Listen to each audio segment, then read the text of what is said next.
গত 27শে নভেম্বর ছিল আমার জীবনের সবথেকে প্রিয় দুটি মানুষ, দিদি আর জামাইবাবুর দ্বিতীয় অ্যানিভার্সারি। সেই দিন তাদের তরফ থেকে পার্টি দেওয়া হয়েছিল, কিন্তু আমার তরফ থেকে পার্টিটা ডিউ ছিল। তো কাল ফাইনালি রবিবার থাকার জন্যে আমি আমার তরফ থেকে পার্টিটা তাদেরকে দিয়ে দিলাম। যেহেতু আমার দিদি পনির খেতে খুবই ভালোবাসে, তাই আমি লিস্টের মধ্যে রেখেছিলাম পনিরের একটা রেসিপি, যেটা আজ তোমাদের সাথে আমি শেয়ার করতে যাচ্ছি। হ্যালো বন্ধুরা, পামেলা চ্যানেলে সবাইকে স্বাগত। আজকের রেসিপি শাহি পনির। আমি কিভাবে বানিয়েছিলাম শাহি পনির আজকে তোমাদের সাথে সেটাই শেয়ার করতে যাচ্ছি। চলো তাহলে কথা না বাড়িয়ে শুরু করা যাক আজকের রেসিপি। সবার প্রথমে আমি পনিরটা ম্যারিনেট করে নেব। তার জন্য দেখো পরিমাণ মতন পনির নিয়ে নিয়েছি, আর এর মধ্যে পরিমাণ মতন নুন দিয়ে দিচ্ছি। প্রথমে আমি চামচের সাহায্যে দিচ্ছিলাম, তারপরে আমি হাতের সাহায্যে দিয়ে দিচ্ছি। এর সাথে দিয়ে দিতে হবে পরিমাণ মতন ধনে গুঁড়ো। আমি যেহেতু হাত দিয়ে পনিরটা মাখবো, তাই আমি হাতের সাহায্যে মশলাগুলো দিয়ে দিচ্ছি। এর সাথে দিয়ে দিতে হবে সামান্য একটু জিরের গুঁড়ো। এর সাথে দিয়ে দিতে হবে চাট মশলা। এর সাথেই আমি দিয়ে দিচ্ছি গোলমরিচের গুঁড়ো। আর সব শেষে আমি দিয়ে দেব আদা রসুন বাটা। এখন সমস্ত কিছু হালকা হাতে ভালো করে মাখিয়ে নিতে হবে। যেহেতু পনির খুব সফট, তাই আমি চামচটা এখানে ইউজ করিনি, হাতের সাহায্যে সমস্ত কিছু দিয়েছি আর হাতের সাহায্যে মাখিয়ে নিচ্ছি। এখন এর মধ্যে আমি সামান্য একটু ধনেপাতা কুচি দিয়ে দিচ্ছি।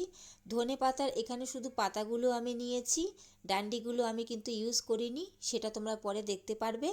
এখন সমস্ত কিছু ভালো করে মাখিয়ে আমি এটা 10-15 মিনিটের জন্যে রেখে দেবো। পনিরটা ম্যারিনেট করে আমি 10 থেকে 15 মিনিটের জন্য রেখে দিয়ে অন্যদিকে ততক্ষণ একটা মশলা বানিয়ে নেব। তার জন্য ফ্রাইং প্যানের মধ্যে সাদা তেল দিয়ে দিয়েছি। এখন এর মধ্যে আমি 3-4টে এলাচ আর একটা দারচিনি দিয়ে দিলাম। এখন আমি এর মধ্যে দুটো মিডিয়াম সাইজের পেঁয়াজ কুচিয়ে রেখেছিলাম, সেটা দিয়ে দিচ্ছি। এর সাথেই আমি আদা রসুনও দিয়ে দিচ্ছি পরিমাণ মতন, তোমাদেরকে আর পরিমাণটা বললাম না।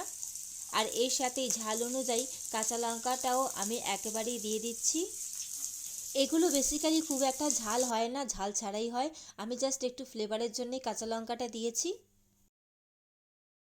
এখন এর সাথেই আমি দিয়ে দেব কাজু বাদাম, আর এর সাথে আমি দিয়ে দেব আমন্ড বাদাম, যেটা আমি 10 মিনিট মতন ভিজিয়ে রেখেছিলাম, তারপর এর খোসাটা আমি ছাড়িয়ে নিয়েছি। এগুলো বেশি ভাজা করার দরকার নেই, জাস্ট একটু কালার ধরলেই আমি এটা নামিয়ে নেব। এখন এর মধ্যে আমি দিয়ে দেব চারমগজ।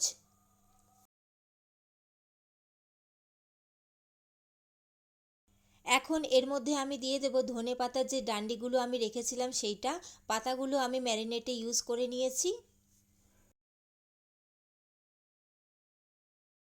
দেখো পেঁয়াজের কালার চেঞ্জ হয়ে গেছে, সমস্ত কিছুতে হালকা হালকা কালার ধরে নিয়েছে।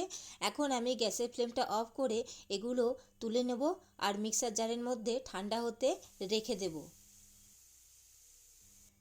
আমি আবার ফ্রাইং প্যানের মধ্যে সামান্য একটু সাদা তেল দিয়ে দিয়েছি, আর এর মধ্যে সামান্য একটু বাটারও অ্যাড করে দিয়েছি। বাটারটা মেল্ট হয়ে গেছে, এখন পনিরগুলো আমি এক এক করে ভাজা করে নেব।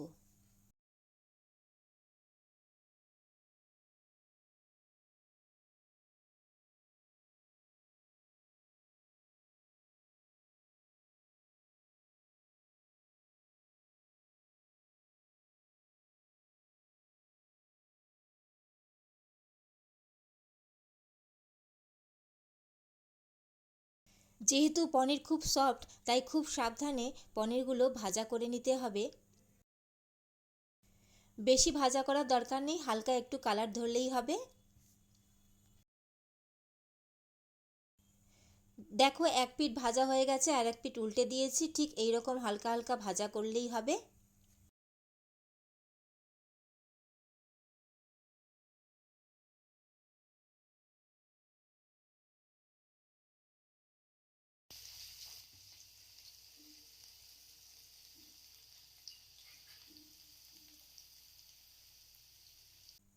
সমস্ত পনির আমি ভাজা করে নিয়েছি।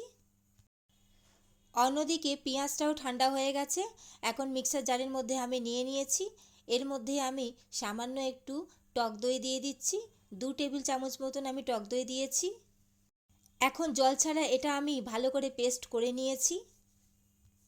আবারও আমি ফ্রাইং প্যান বসিয়ে দিয়েছি আর এর মধ্যে আমি সাদা তেল অ্যাড করেছি সামান্য একটু, আর এর সাথেই আমি দিয়ে দিচ্ছি বাটার।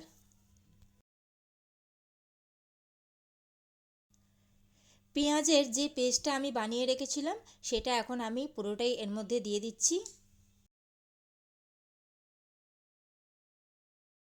সমস্তটা আমি দিয়ে দিয়েছি।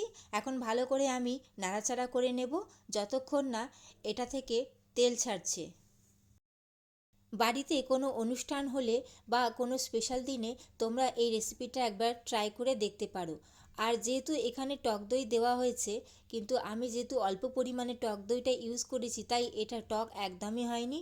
তোমরা ট্রাই করে দেখে নিও, যদি টক লাগে তাহলে অবশ্যই এখানে চিনিটা একটু সামান্য অ্যাড করে দিও টেস্টটা ব্যালেন্সের জন্যে।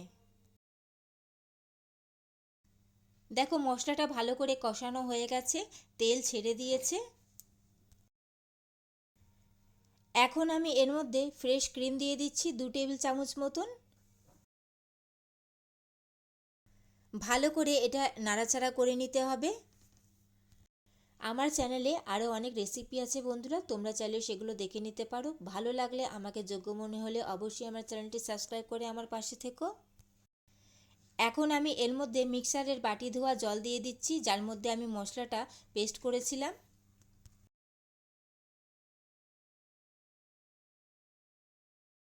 জল এখানে একদম বেশি দিলে চলবে না, কারণ এটা মাখা মাখা হবে।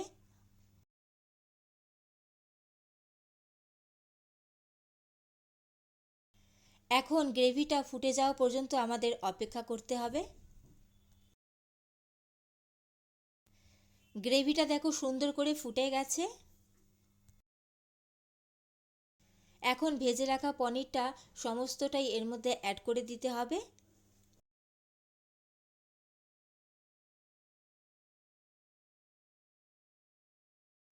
পনিরটা দেওয়ার পর বেশি ঘাটাঘাটি করার কোনো দরকার নেই, কারণ পনির খুবই সফট হয়, তোমরা সবাই জানো। তো আমি আর বেশি ঘাটাঘাটি করব না। এখন ওপর থেকে আমি কাসুরি মেথি ছড়িয়ে দিচ্ছি, যেটা আমি শুকনো খোলায় একটু ভাজা করে গুঁড়ো করে নিয়েছি। এই পনিরের রেসিপির সাথে ওদেরকে আমি ডিনারে আর কি খাইয়েছিলাম সেটা তোমরা আমার পরবর্তী রেসিপি ভিডিওতে অবশ্যই দেখতে পারবে বন্ধুরা। তো মিস একদম করো না।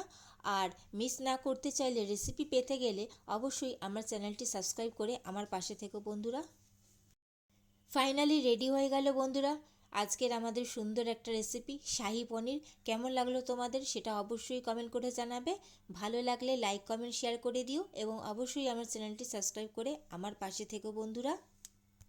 এখন গ্যাসের ফ্লেমটা আমি অফ করে দিয়েছি আর ওপর থেকে একটু বাটার আমি দিয়ে দিলাম। এখন এটা ঢাকা দিয়ে আমি রেখে দেবো যতক্ষণ না এটা সার্ভ করা হবে। চলো তাহলে আজকের মতন আসি, দেখা হচ্ছে আবার খুব তাড়াতাড়ি। টাটা।